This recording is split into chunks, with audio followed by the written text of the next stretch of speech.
In the build-up to the Braga goal last night, the ball went out of play for a corner, and Braga restarted withdrawing, chipped the ball in and scored from it. I'm just wondering why that wasn't picked up in VAR, or do they not?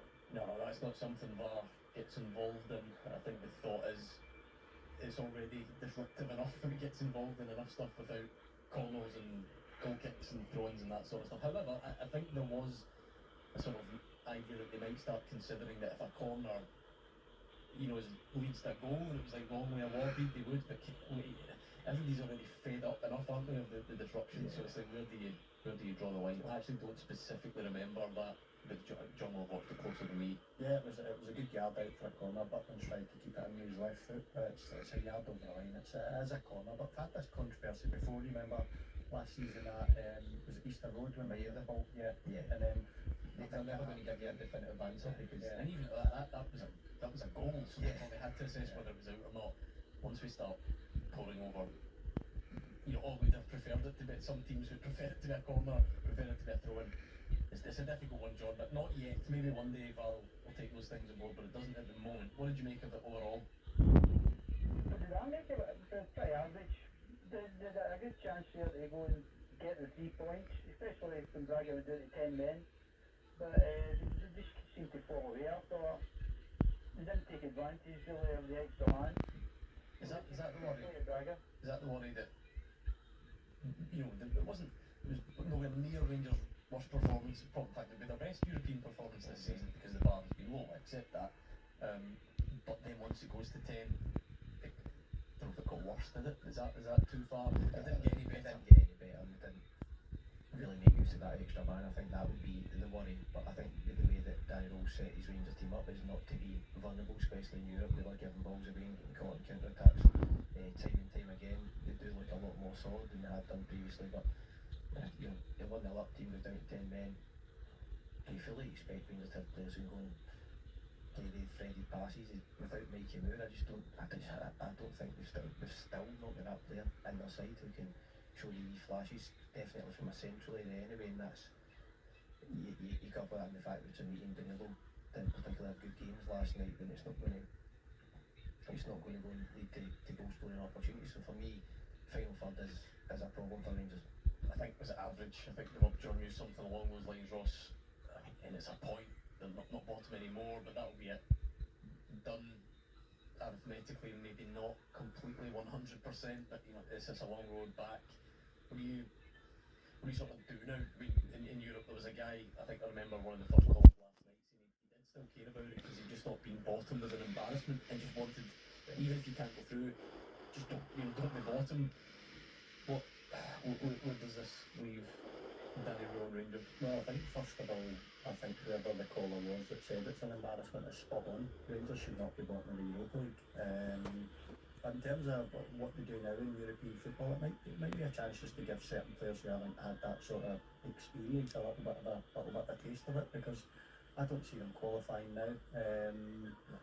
But I think Daniel's in a bit of a it's a rock and a hard place. He's clearly went into Rangers and realised the shortcomings in terms of they were so leaky, so easy to play against, so many chances being conceded.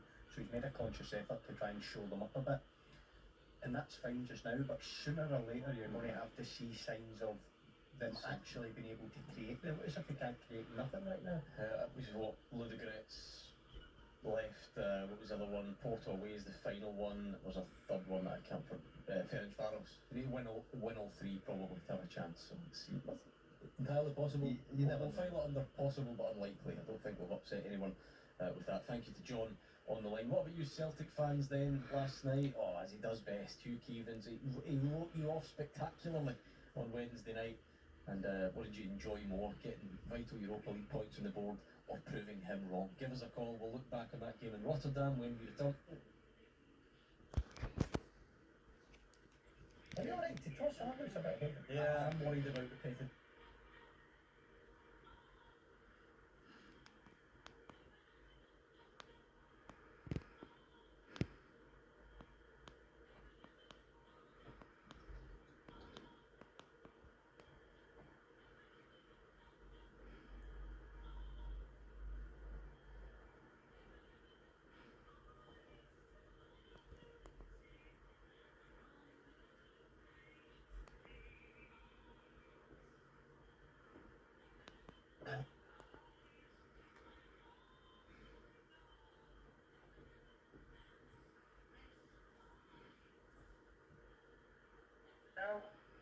The lights are nice, aren't they? But I like the lights, and I like a bit of, I like it.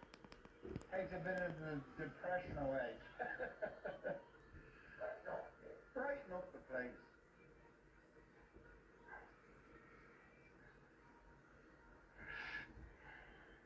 Do you drink a Guinness, do you? Why not? The Carlsberg, I got the Carlsberg in England a few months ago. Jesus Christ, I think it's the greatest drink I've ever drank. In England, I got the Carlsberg, they're all drinking the Carlsberg. It's different over there. So, I might try one.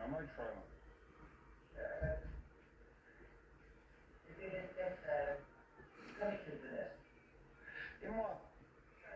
They reckon there's chemicals in the cows.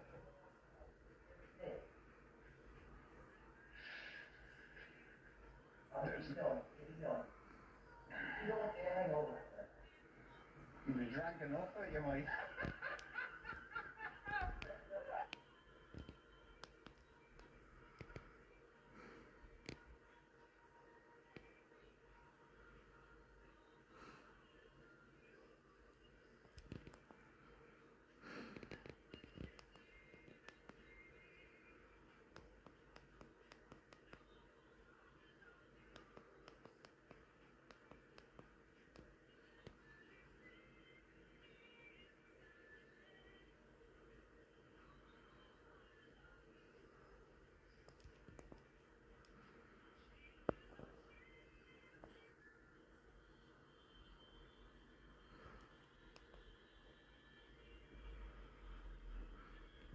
Scotland. I even got an ProDirect's Black Friday sale is now live with our biggest ever brand reductions. Huge.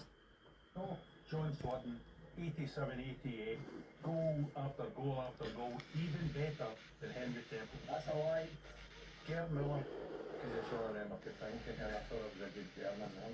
Jimmy Johnston, one of the best entertainers we ever lived to see.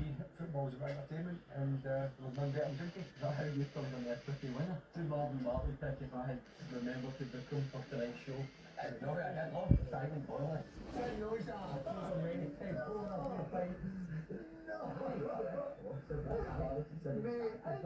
That's why he picked him as his number 2 weekend instead of gold standard answer here. Ken McLaughlin. Gerd Miller won the World Cup. Gerd Miller number 9. You just plucked that name right off there. Gerd Miller. Gerd Miller was good shit. What? He's good dressed. But how can I know how Gerd Miller making a general pick? Russell Atterbury. Ken McAllister. These are good answers. They're no good answers.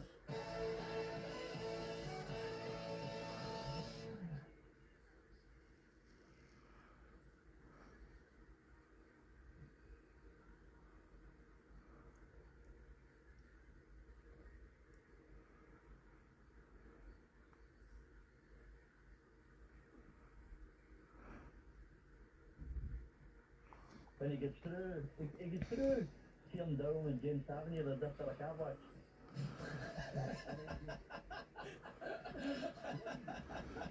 That's such a good description. I can see them now. The two big rotating brushes, and he goes through the middle. I can see it. That's actually because at first I thought I'm not sure. Now left back. Nobody's seen Tello last time. Before I became a dad, I realised I can't just keep ignoring my picture because it won't use my future anymore. Like most people, I had a bunch of pensions scattered from all jobs. It's good last night. Scott, was it a pleasant surprise? Because I think it's safe to say there wasn't loads of optimism. Michelin was the previous away game. There's loads going on. The squad is, for a number of reasons, whether it's recruitment, there's then injuries on top of that. I just don't think there was massive optimism before the game. So was it a surprise in any way?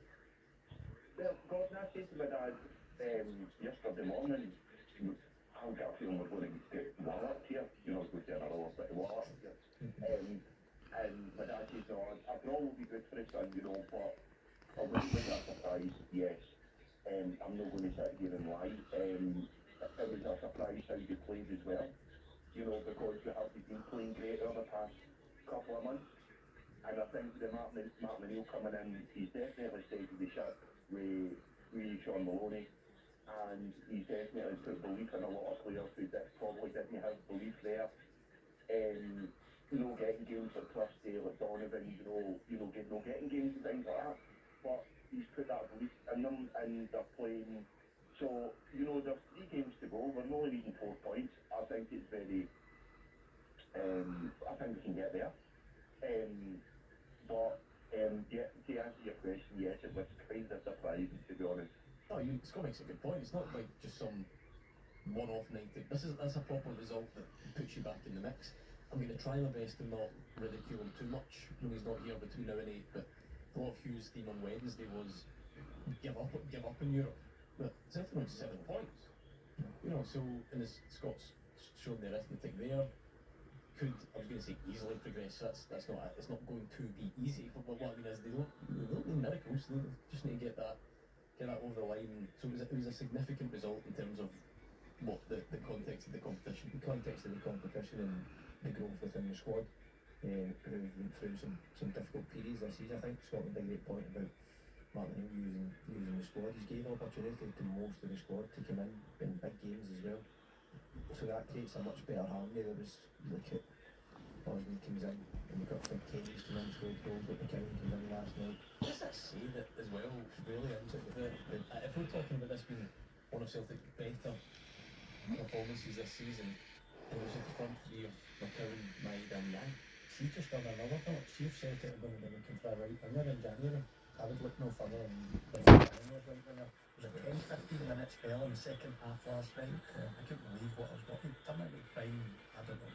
It was unbelievable for 10-15 minutes. So I don't know, as an example, if you go, because I think when I saw the team, I did wonder, I thought they can't possibly have been listening to Hugh Keevins, but I thought, are they resting certain players for that to prioritise Hibs?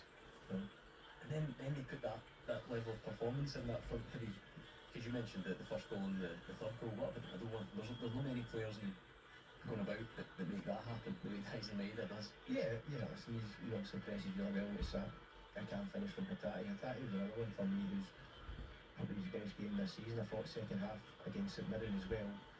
Made 3 passes that were of real high quality through to the guys in the area. Didn't quite take the chance, but the passes were there, the invention was there. So Celtic after last night looked in a really good place. Yeah, I totally agree with that with Hattati. I've said it for a while. I think sometimes we're very quick to put them sort of, and Scott, you're that type of player yourself as well. You play best when you've got a manager who's going to allow you that freedom to make 3